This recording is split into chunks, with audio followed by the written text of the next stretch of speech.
Crash Law 24 sponsors GB News Traffic and Travel Report. Good evening, this is the latest AI travel news from GBNews.com. Drivers in Glasgow should exercise caution as surface water affects driving conditions. On the M1 southbound between Junction 11 and Junction 10, an accident is causing significant delays. In Kirklees, the M62 westbound between Junction 24 and Junction 22 is affected by a police incident, leading to 50-minute delays with one of 3 lanes closed. In Hampshire, the M3 westbound between Junction 4A and Junction 5 has 2 lanes closed due to an overturned vehicle. And on the trains, Grand Central and Great Northern services face major disruptions between Stevenage and London until the end of service. For more travel news, go to gbnews.com. Crash Law 24 sponsors GB News Traffic and Travel Report.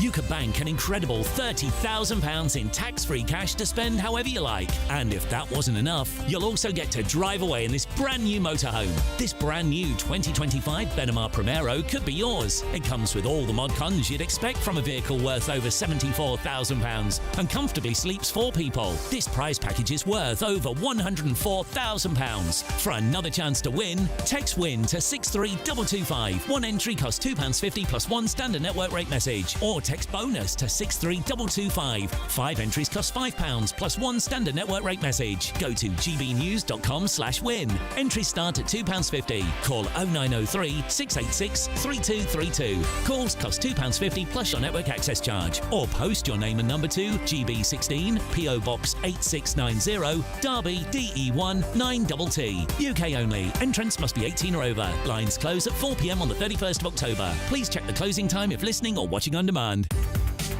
From the school run to the home run, watch a new show for all of Britain. So he can say whatever he wants. A straight talking show where all voices are heard.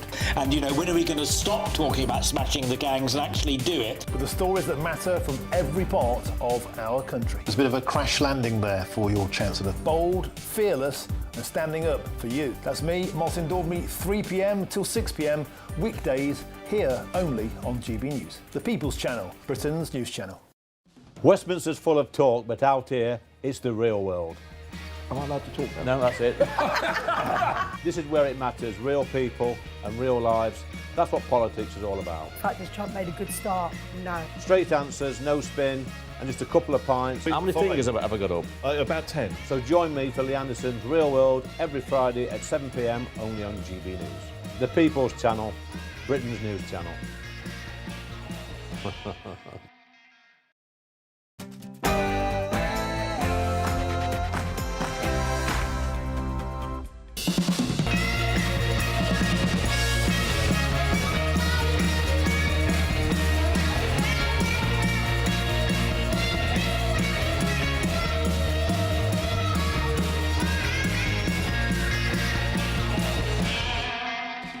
Welcome to Lee Anderson's Real World. Tonight on the show, we've got the editor-at-large from the Mail on Sunday, Charlotte Griffiths. She's going head-to-head with Kai Wilshaw. He's a political commentator and our left in the corner. We have comedian Bruce Devlin and CEO of a charity, David Jones. But first, let's go to the news.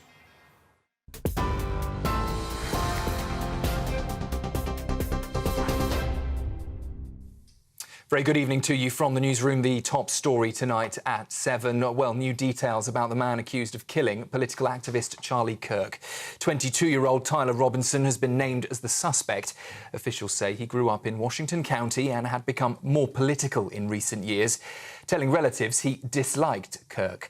On the day of the shooting, Robinson arrived at Utah Valley University just after 8:30 a.m. He then changed clothes on a rooftop before the attack and fled the scene, leaving a rifle hidden under a towel in nearby woods.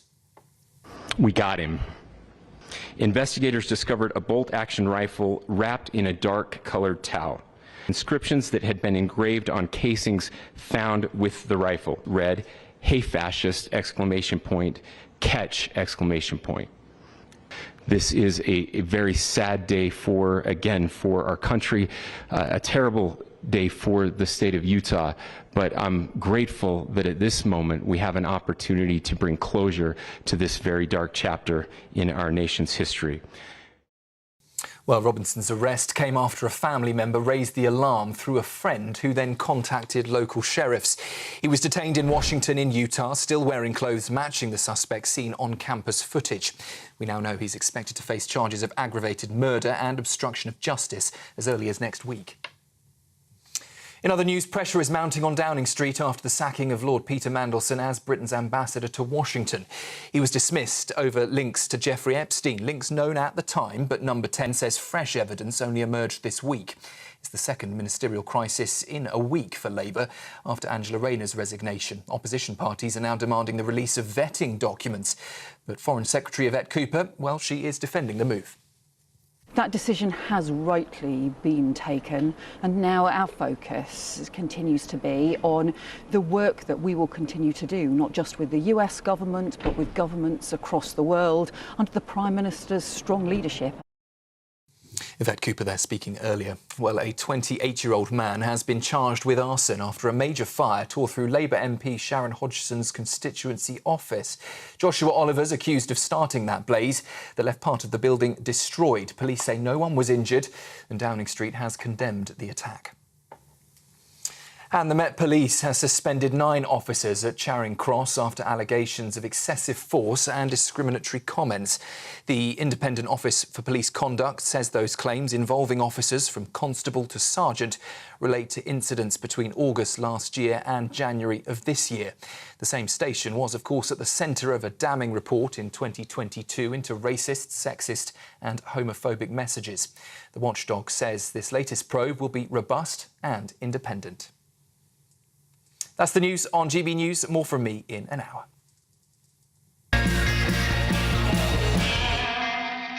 Welcome to Lee Anderson's Real World. I'm Lee Anderson, the Reform UK Member of Parliament for Ashfield. And joining me tonight, he's making his debut, which is Kai Wilshaw, political commentator. I've been told he's more irritating than Benjamin Butterworth. He's our left in the corner. Welcome to the show, young man. Thank you very much. Got a lot to live up to. And she's back, Charlotte Griffiths. She's the editor-at-large of the Mail on Sunday. Welcome back, Charlotte. We're going to talk about a delicate subject, and I mean really delicate.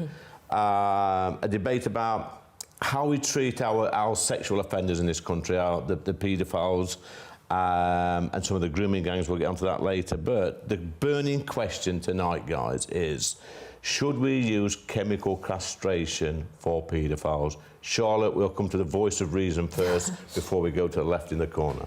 Well, my theory is if you're in prison and you're due for release and it's on offer, I think that's a good thing. Well, like a sale? Yeah, because you can't force people to take it, can you? No. And a lot, actually, amazingly, prisoners sometimes, if they're paedophiles, want to take it because they have this noise in their head that they want to drown out. I get that. So that's one thing. I definitely agree with that, for sure.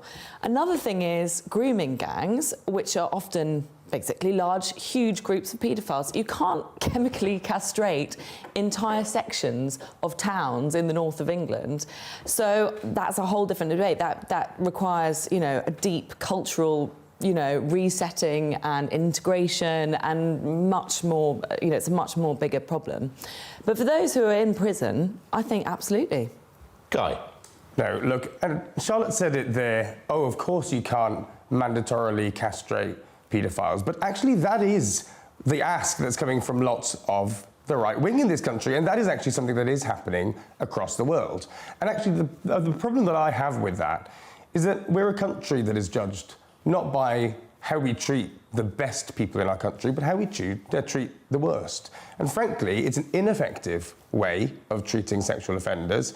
And I think it'll prevent people from actually seeking the help that they desperately need. I don't claim to understand that particular sexual perversion, but I think that these people have a deep amount of shame. And if they see people talking about castrating people that they think are like them, I think that leads us down a very, very dangerous path. Well, some people don't have shame. I disagree with that. I mean, grooming gangs have no shame. They do it in large groups. They'll get together and drug little girls that they've pulled up off the streets. But if they have no shame, then why would they voluntarily chemically castrate themselves? It's a sort of circular argument. I think there's a different thing. There's a different issue, two different issues here, guys. You've got your solitary, if you like, paedophiles who prey on people online or whatever, and then you've got your grooming gangs. But I mean, my solution is quite simple: is lock them up and never let them roam the streets again, Guy. Yeah. Yeah, and, well, some version of that, I completely agree with you. Because actually what works for paedophiles is maybe locking them up, rehabilitation efforts. It's really difficult to talk about because these are horrific crimes, right? It's almost impossible to think about. But with the right rehabilitative efforts, these people can actually become contributors to society eventually, some of them. And I think everybody should have the chance to do that. But obviously chemically castrated. But given the choice, Charlotte, there's a great British public want their taxes spending on rehabilitating paedophiles or locking them up. Yeah, I mean, you can lock them up. You can lock them up forever. But they take up spaces in prison. They require a lot of expensive treatment, a lot of psychotherapy. I mean, one reason that people do argue for chemical castration, believe it or not, is cost, because it's less expensive than trying to rehabilitate these people. Can you lock them up forever? I suppose you could. You could put them down with a murder sentence. Yeah. But unfortunately, there's a great number of them, and they seem to be multiplying. I'm sorry, I've got very little sympathy for them. I might just put them in solitary. I don't have sympathy for them. I don't have sympathy for them, just to correct that. Kai, would you lock them up for good? No, I wouldn't. Because, you know, people change so drastically throughout their years. Prison, being locked up for years and years, will change somebody. Now, I don't think we should write people off from society completely, whatever their crime, because actually that's going to cost more if you're talking about taxpayers. That's going to cost us much more. And actually, the hidden cost is what it means for people out there still offending, perhaps, who, you know, for whom chemical castration or being locked up for life is a deterrent to seeking help. And then also, it's going to cost a huge deal anyway. So why would we be doing that? Charlotte, there is a perception in this country that, you know, we don't always look after our young people, our children, as well as we should do. And sometimes these paedophiles, these criminals, get off very lightly. Yeah, I mean, perhaps as a deterrent, it should be, you know, definitely amplified as a punishment method. My only other thing is that the other thing about chemical castration is it's a pill. So they could be released and then just not take it. Yeah. So, but I think you're right. As a deterrent, we should be sending the message, of course, out there, especially in this era of grooming gangs, that this is totally intolerable level of functioning in society. Yeah. So, Kai, do you think, seriously, we can rehabilitate a paedophile?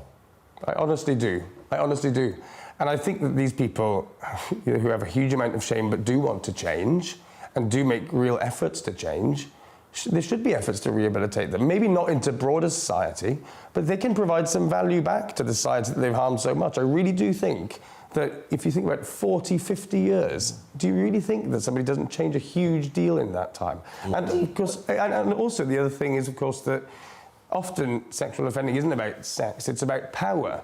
And there's all sorts of really complicated dynamics in that mix. I'm not scientific. But I can't get it through my mind. But I think that with the right therapy, with the right rehabilitation, and a stay in prison, a very long stay in prison, surely that would change somebody for good. I can't get it in my mind, Charlotte, how an adult, especially a male adult, can, you know, find a child sexually attractive. I just don't understand that.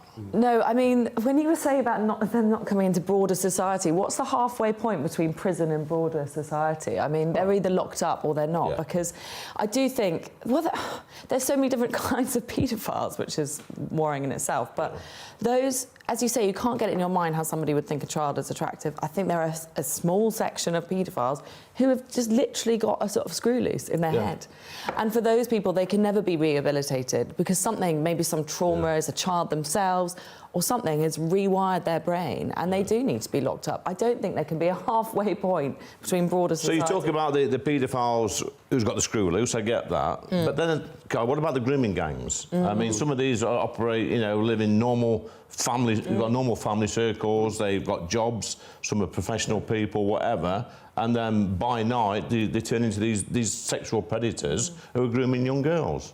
Well, they should be locked up or, in the right circumstances, sent back where they've come from. But, I mean, Charlotte, the problem is there's lots of people these days in our society who do have a screw loose. And if our answer is, we don't know what to do with them, lock them up for good, well, I don't think that's any good, really, and that's just not sufficient. You're talking about thousands and thousands of people, and with sexual offences, actually, it's much more than the current prison population. You know, the people who are in prison for sexual offences is vastly outnumbered by all the people. Then, of course, Charlotte, as an MP, my mailbox is sometimes I get the odd email from concerned parents who say, Lee, they've just moved a paedophile onto our street. He's just come out of prison. They've moved him onto our street. There's a children's playground there and a school about 100 yards away. What are you going to do? Yeah, well, it's a bit like the migrant hotels opening right next to primary schools. I think there's got to be some sort of clear signalling. You know, I wonder how she found out about that. Probably by coincidence. Nobody notified her. Yeah. There should be... It's such a big issue, but there should be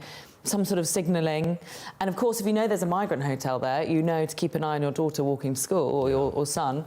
But if you have paedophiles just in HMOs or in individual houses, it's impossible to police or keep an eye on. Yeah, of course, that's true, though, Kai. I get it in my constituency quite a bit. You know, people contact me, the paedophile's moved onto the street, there's a school there, there's a playground, there's my kids. It's not right. It's not right, is it? Look, the problem that we have there is that we're basically facing state failure, right?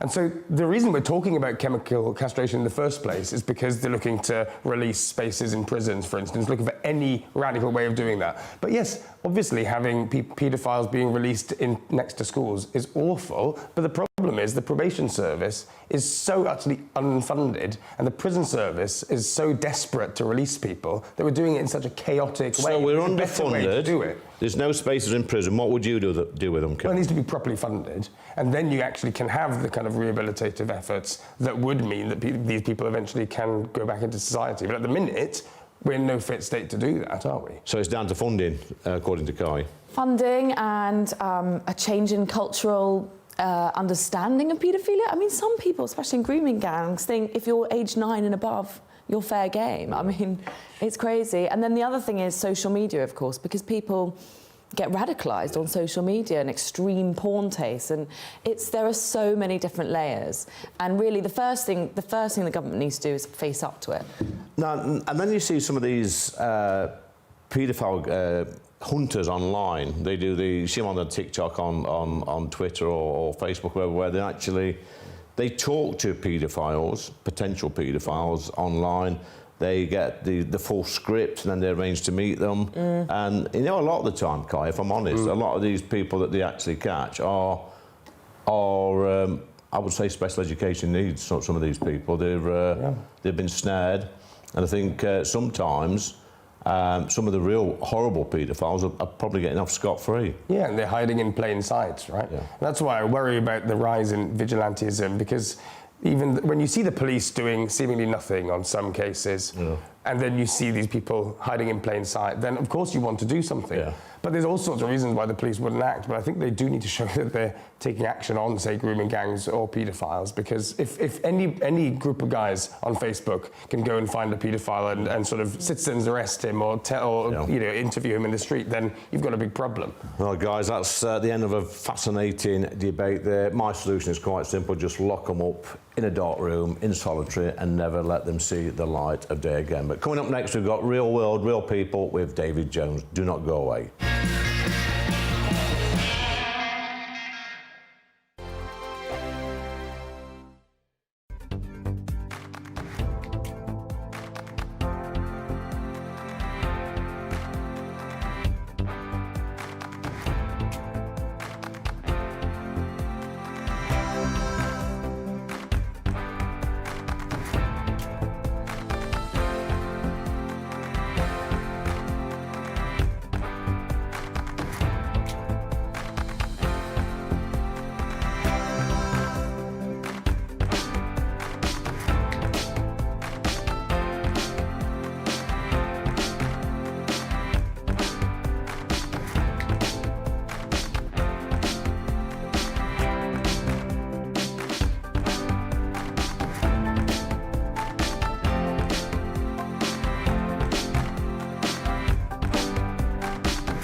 want to know what's really going on in the corridors of power? Labour don't know what to do with you half the time, and that makes you quite lethal in the chamber. Get behind the headlines with Chopper's Political Podcast. Join me, Christopher Hope, as I sit down with the great and the good of British politics. We'll see where this ruling takes us. These are the stories shaping our nation. Chopper's Political Podcast, available now on all platforms. Listen in and stay ahead. It's Patrick Christie's Tonight, and here we do things differently. It's explaining the absolute madness of this, doesn't it? It's explosive. I mean, this is very good. It's lively. 850. Your government sat there, Sean, and it did nothing. It's controversial. And the Middle East has been in turmoil since before I was born. It's everything you need to kickstart your evening. Everyone's had their Weetabix tonight. I love to see it. That's Patrick Christie's Tonight, weeknights from 9 p.m. Only on GB News, the People's Channel, Britain's news channel.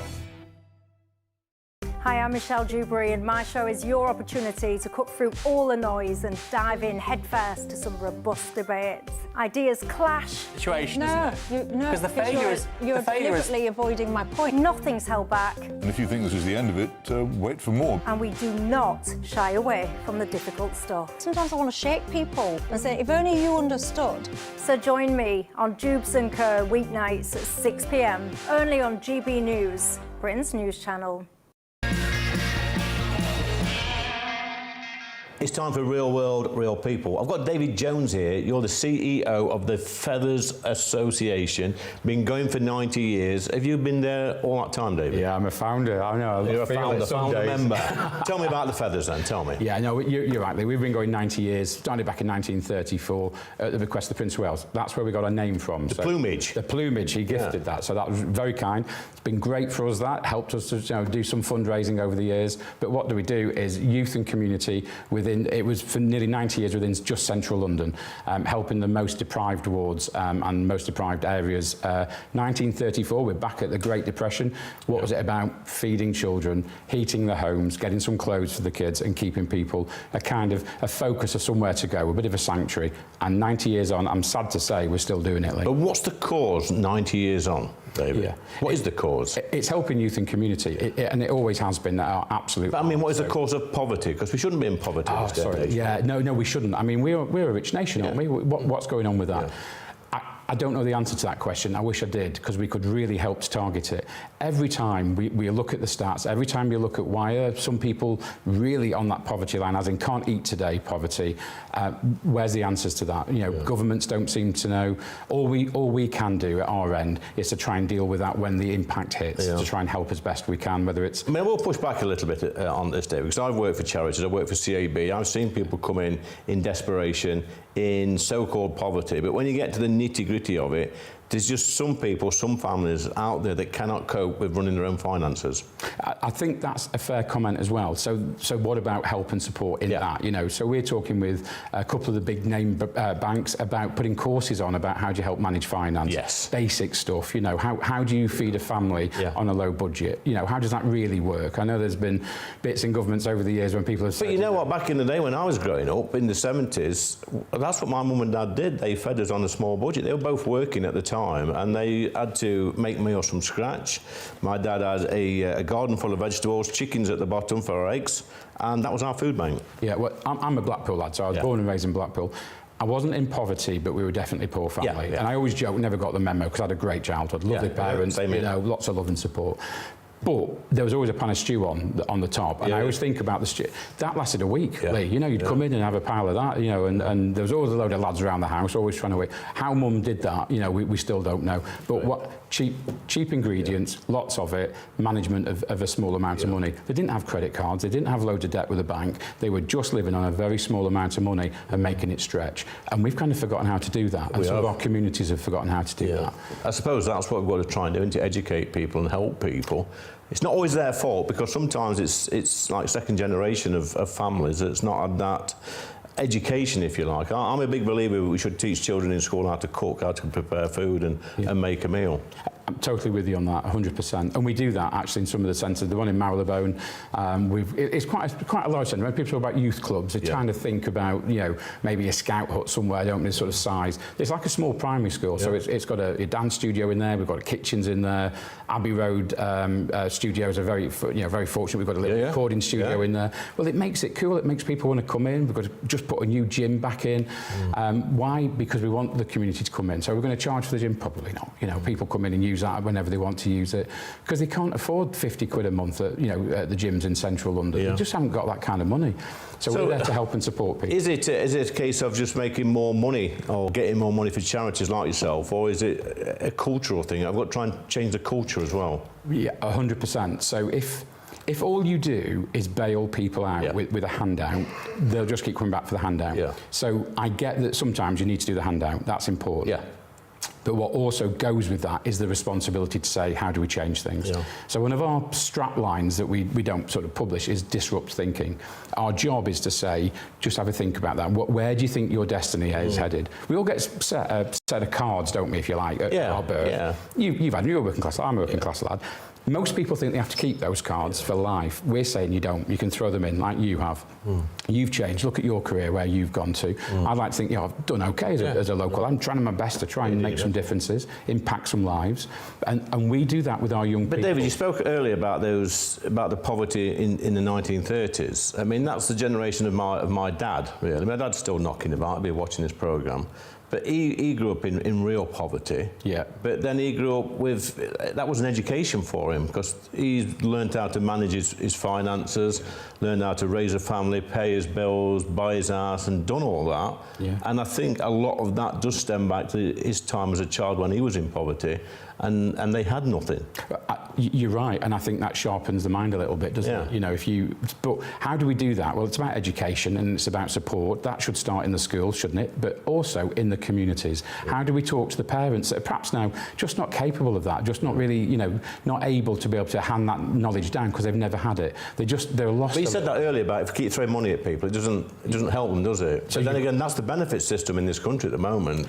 People can just about manage without going to work, whereas back in the day, you couldn't manage unless you went to work. Yeah, the safety net it's too safe in some ways, isn't it? I understand that. Yeah. My dad's the same. Mum and dad are still in their 80s. Yeah. They talk a lot about that, about how, you know, there was no safety net really. You know, you had to work. Yeah. You know, their parents had to go out. It's a cultural thing. It is, and it sharpens your mind a little bit, doesn't it, about how you do things. The world's changed massively, of course, in that time frame. So we've had to adjust too. But we're not just a charity that's about giving handouts. It's about inspiring young minds, giving opportunities, teamwork, sports, all the good stuff. Fit and Fed is a good one. Yeah, sports is a good way. Yeah, they come in, Lee, and they're just lovely young people. A little bit. Yeah, I see myself in them. You know, we're working class lads. You know, we're a bit rowdy on the streets, quite probably. A nuisance.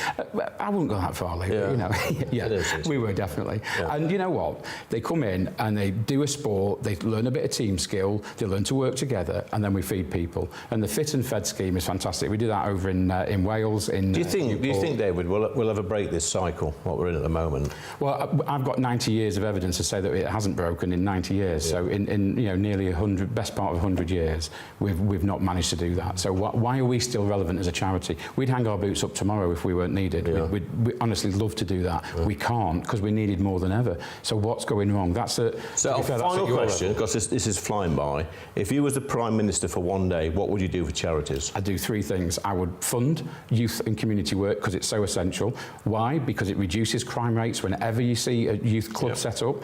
I would then benefit from short-term payback on that, reduce cost on the public purse, so invest more, save more, bizarrely comes back in, and I would ask every MP to every decision they make as lawmakers to say, is this good for community? Is this good for young people? And I think we'd change the laws. I think you should be in Parliament, David. Oh, thanks, Lee. Great guest. Coming up next, we've got Right versus Left.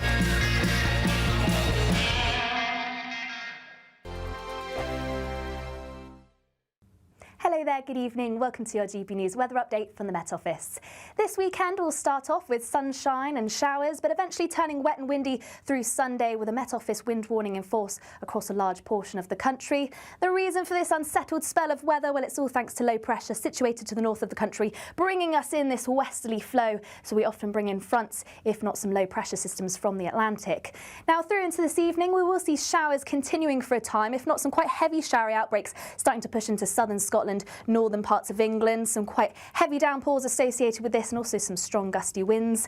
Fair amount of cloud around, so temperatures aren't dropping too low, lows reaching around 8 to 9 degrees Celsius. To start off the weekend then, there is going to be plenty of showers, particularly across Scotland through the early hours. This heavy band of showers eventually clearing its way northeastwards, quite breezy at times and still some isolated showers around western coasts. A fairly cloudy start to the day across Northern Ireland, some heavy showers just pushing into western coasts. And elsewhere across England and Wales, a mixture of showers and also some sunny spells.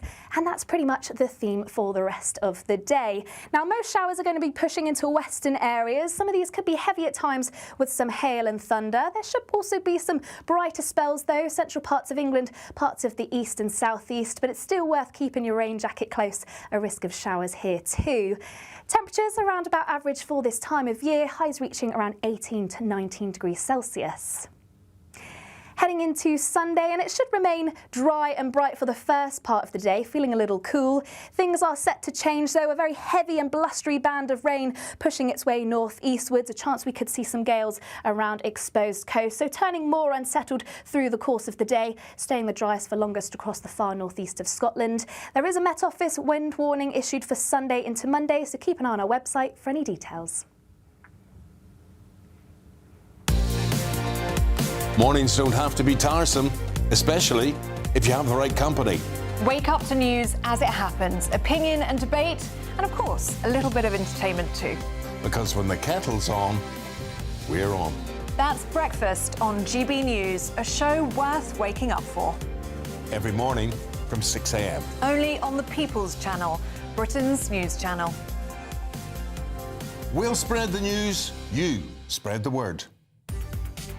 From the school run to the home run, watch a new show for all of Britain. So he can say whatever he wants. A straight talking show where all voices are heard. And, you know, when are we going to stop talking about smashing the gangs and actually do it? With the stories that matter from every part of our country. There's a bit of a crash landing there for your Chancellor. Bold, fearless and standing up for you. That's me, Martin Daubney, 3 p.m. till 6 p.m. weekdays here only on GB News. The People's Channel, Britain's news channel.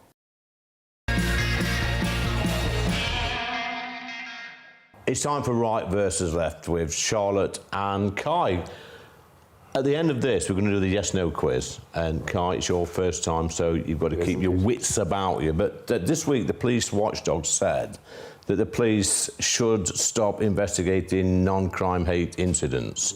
I think they've got better things to do, Charlotte. They've gone knocking on people's door, seeing if anybody's upset their neighbour or upset their friend. What do you think? Of course they've got better things to do, but they prefer knocking on people's doors because it's easy and it's gentle and they can spend all day on the internet looking for something to go and investigate. And then they go to someone's house, then there's nothing to see here, so they go back home again, go back to the office.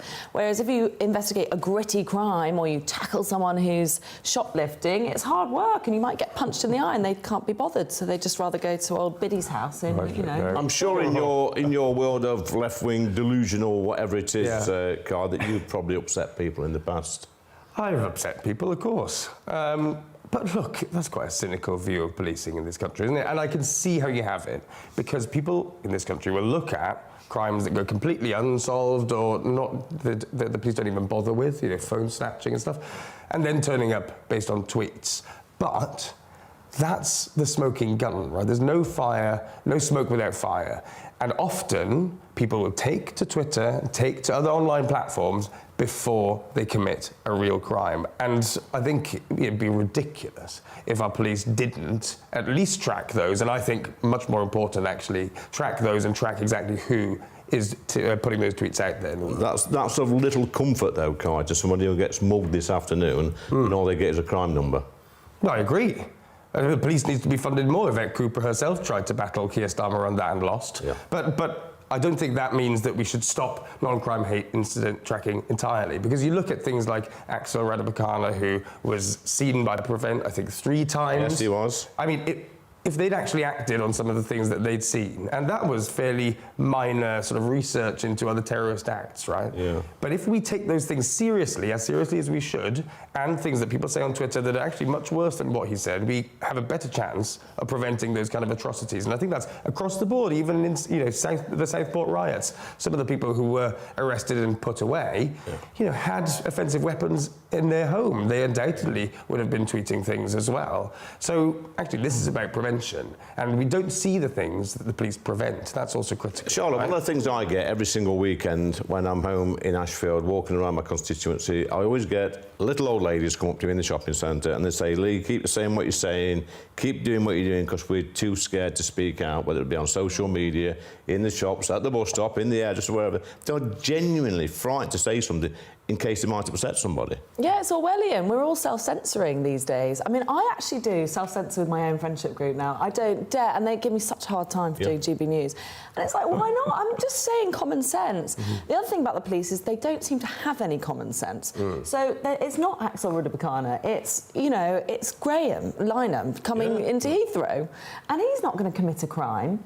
And, they don't have that ability, I don't think, the police, to exercise common sense. Yeah, and that's what I think this report that's come out and the Commissioner has said, is that actually the way that non-crime hate incidents are currently set up and are currently tracked, it doesn't leave much room for discretion and for sense. And so you get these heavy-handed things like Graham Linehan happen. Obviously, it needs to be changed, how they record these things, how they approach people who've sent a few tweets, who presumably... But you say it's getting Orwellian, Charlotte. Where's it stopped? Are we going to see the police storm a theatre one night when a comedian's on stage telling risky jokes? I wouldn't be surprised. I mean, Graham is a comedian. He's a national treasure, or at least he was.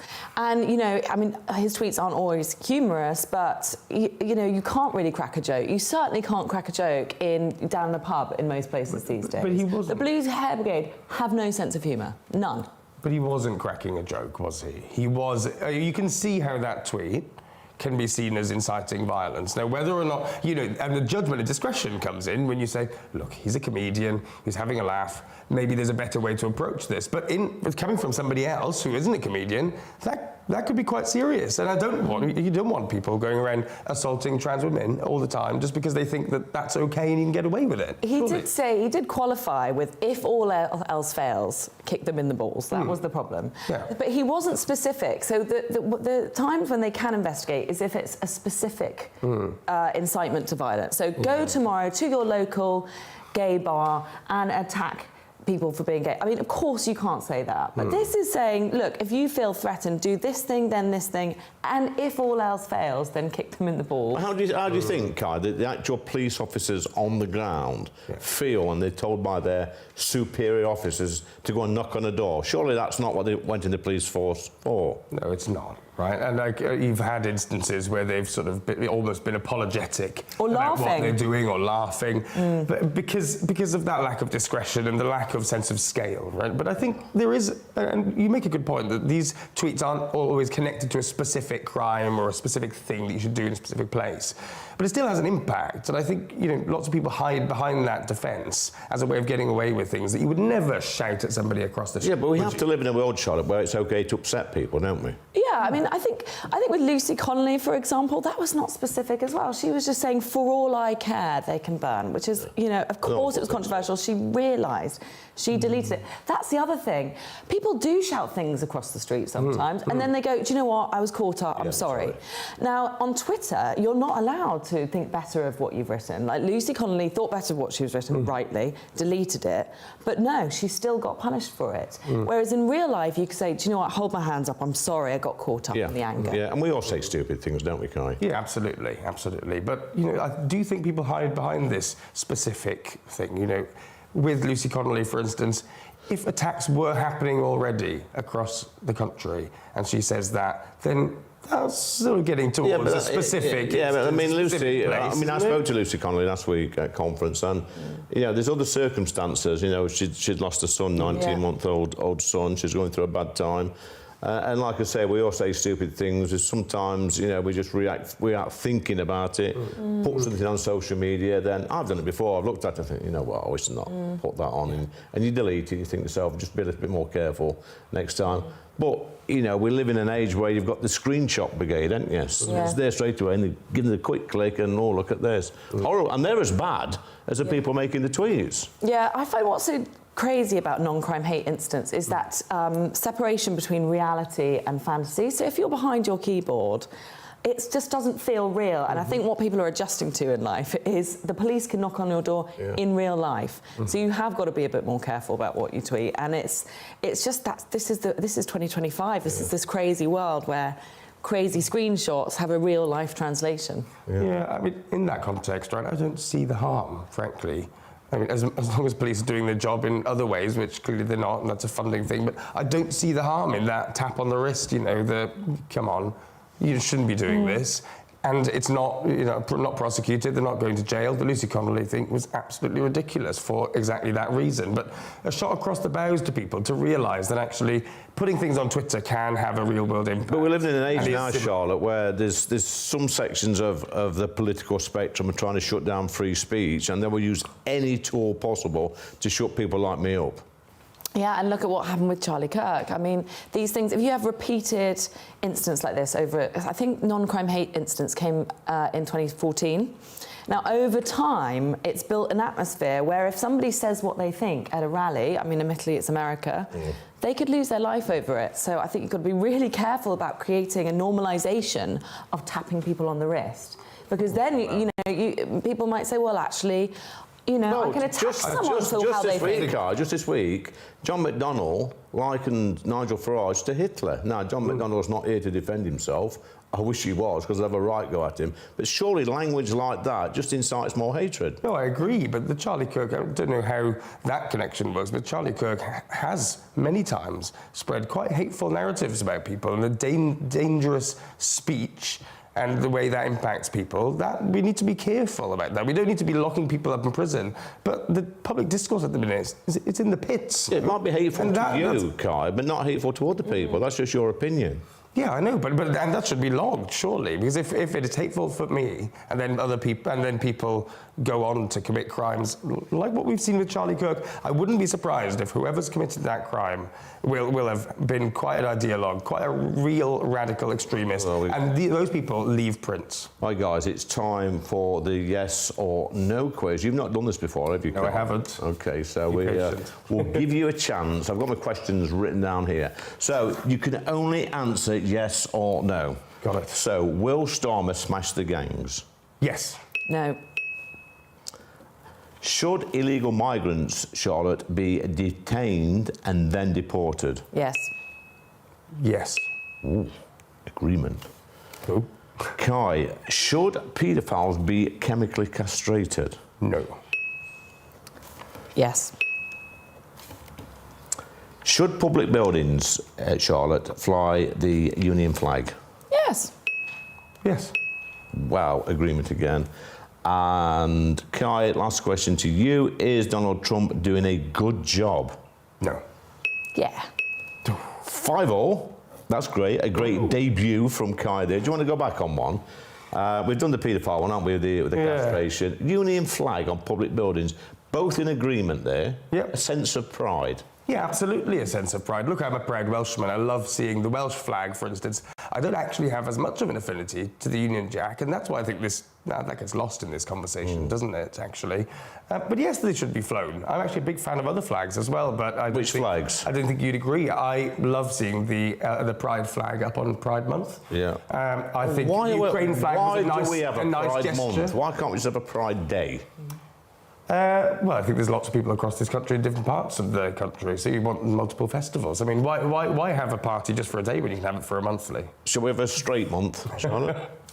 Straight month is the 11 other months. Oh, dear. But no, I do agree with you about the flags. When I go to Wales, and I will be spending a lot of time in Wales over the next month or so, because we've got a by-election down there in Caerphilly, you do see the Welsh flag a lot more than you see the St George or Union flag. Well, But in the last few weeks, actually, the Union flags and the St George's flags in my area have shot up on every single street, Charlotte. Yeah, I'm seeing a lot of them in Herefordshire, which is where I live. But isn't it lovely when, say there's a big royal event and you see down the Mall and you see all those Union Jacks. It's, you know, we need something to believe in. Why can't that thing be unity and national pride? Yeah, no, I agree. But you do see all sorts of other flags down the Mall. I think at the minute it has the RAF flag or some sort of military flag. I mean, we shouldn't get too het up in these conversations.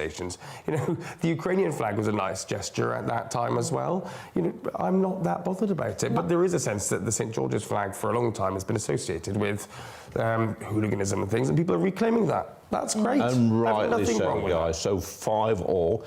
Very good performance, young man, in your debut. Charlotte, you got 5 again. Great. But coming up next, do not go away. Coming up next, we've got Bruce Devlin, Last Orders.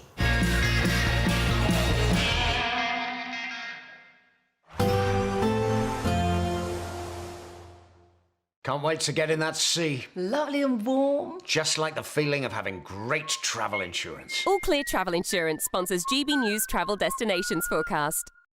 It's a mostly settled picture across much of Europe. Occasional sunshine in places, otherwise lots of sunshine. And that's the story across Spain and Portugal. Mostly settled here, plenty of sunny spells, though we could see some showers affecting Barcelona, also parts of Nice. But elsewhere across Italy, the Adriatic coastline, all the way through into Greece, it should be mostly dry, settled, plenty of sunshine. And that theme will continue as we head into next week, along with the warm temperatures. Bye-bye. All Clear Travel Insurance sponsors GB News Travel Destinations Forecast. Britain was once the envy of the world. But look around. A nation that no longer knows what it is or where it's going. A country that's broken.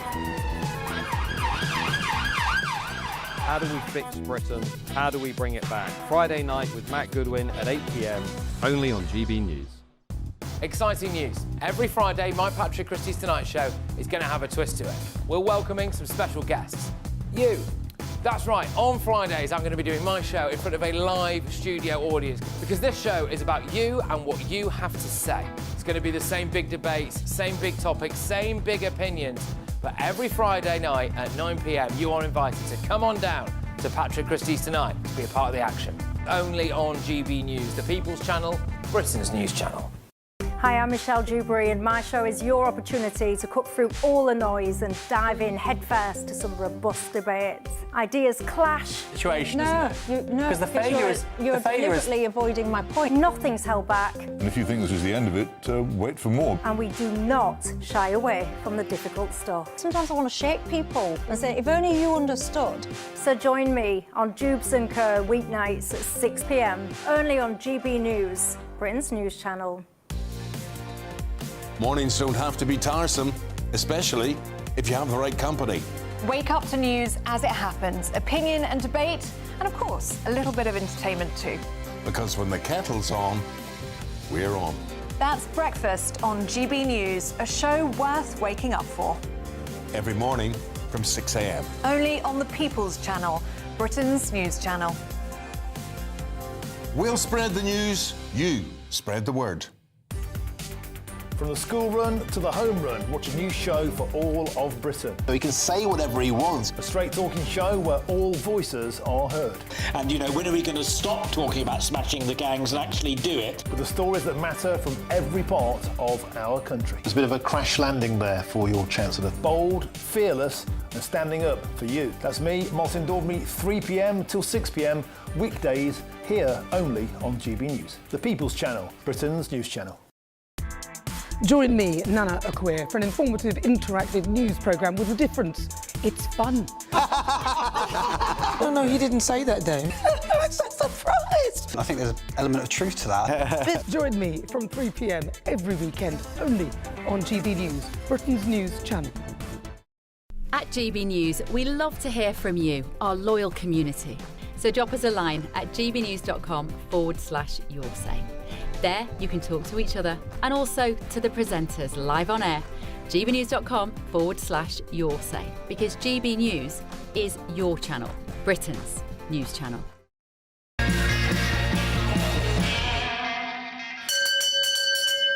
That sounds like last orders at the bar. I've got Bruce Devlin, comedian. How you doing, Bruce? All right? All right, how are you? All right, the first question I ask, because we have Yes. quite a few comedians on this show. Some weren't professional comedians, who are just funny people. Right. How do you become a comedian?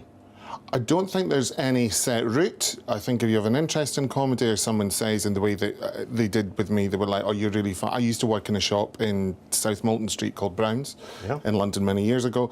People were like, you should go and do stand-up. I didn't know what stand-up was. I went back up the road to visit my mum. I'd seen a woman that used to own the Stand Comedy Club in Edinburgh on a BBC documentary about Robert Burns. There was 3 different takes on a Robert Burns supper, and thought, who? Because she did look like a cross between Hagrid, Robbie Coltrane. I mean, she was ticking all my boxes. Absolutely, she was a well-nourished beauty, and very, very funny. And I knew there was the Stand Comedy Club, and I was living with someone who was very small, and they were getting on my nerves. Went past the comedy club, saw they did a 6-week course, went and did it. Went 1 week, didn't like it, went back, and the rest is just been rolling. So where do you get your material from? Just life. Yeah? Yeah, just stories? Life.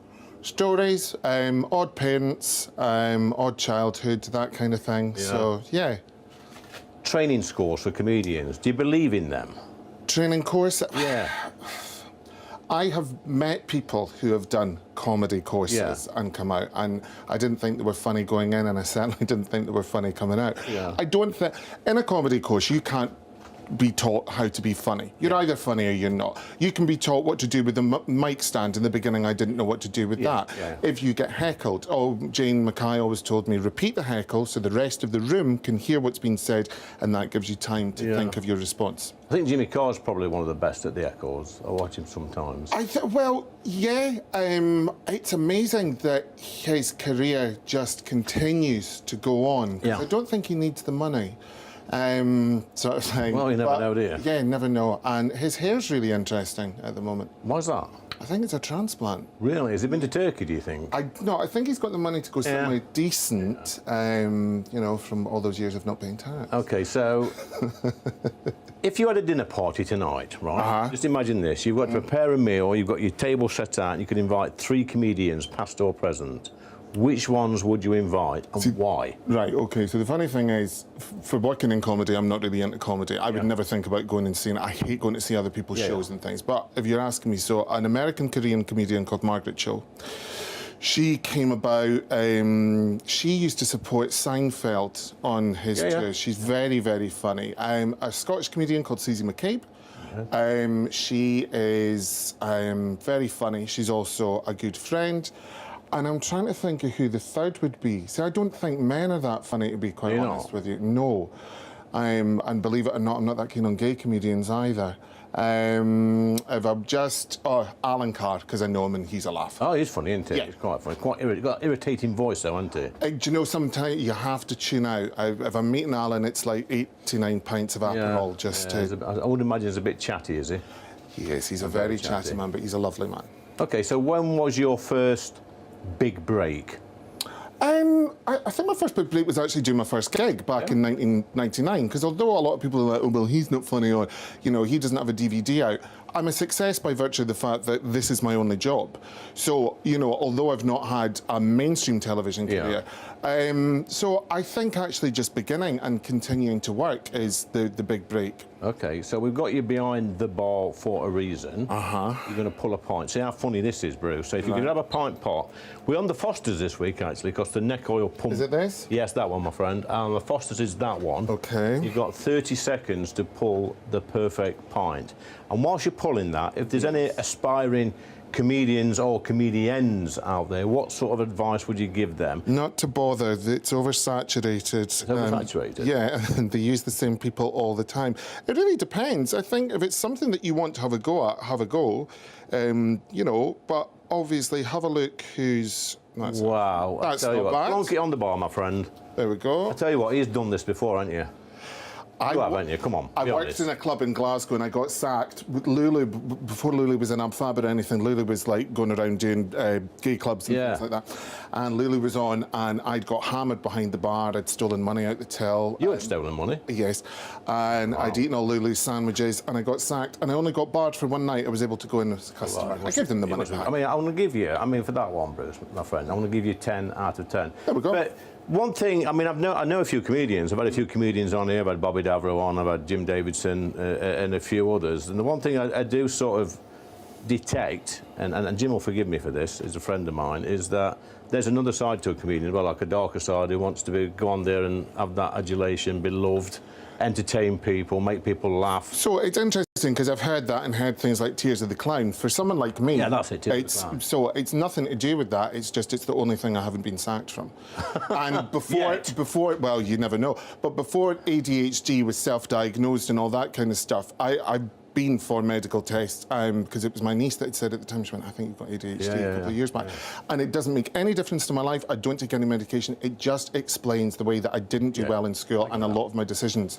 So I think for people that can't really function in a traditional employment environment, self-employment and the arts and all that kind of thing, but it's nothing to do with, I mean, as much as I like the audience, it doesn't, you know, make me feel any better or worse sort of thing. I'm just there to do my job. Yeah, you're doing your job. So you say you've not been sacked from this yet, but there are some comedians who are getting hot water these days. They've got a bit of a cancel culture, aren't we, going up in this country at the moment? I think what you have to remember, I personally think it's up to the individual what they want to make jokes about, right?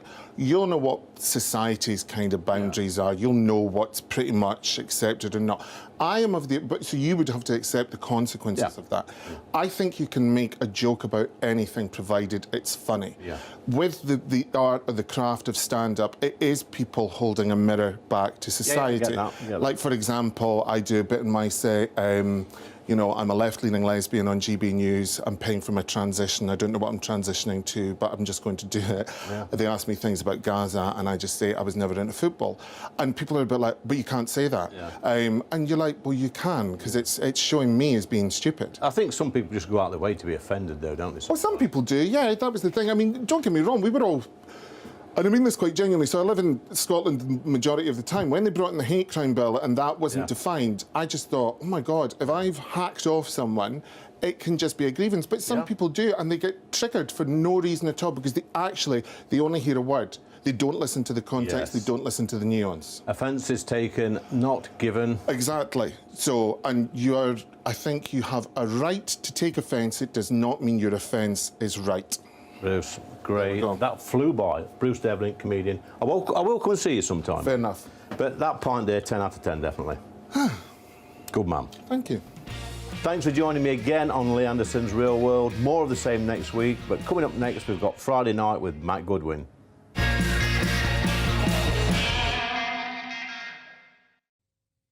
Thanks, Lee. We've got a really great and historic show for you tonight. We'll be going firstly to that vigil for Charlie Kirk in the heart of London. We'll be getting some scenes from there. We'll also be looking at a bombshell story from the southwest, looking at illegal migrants being put into retirement homes. We'll see you shortly.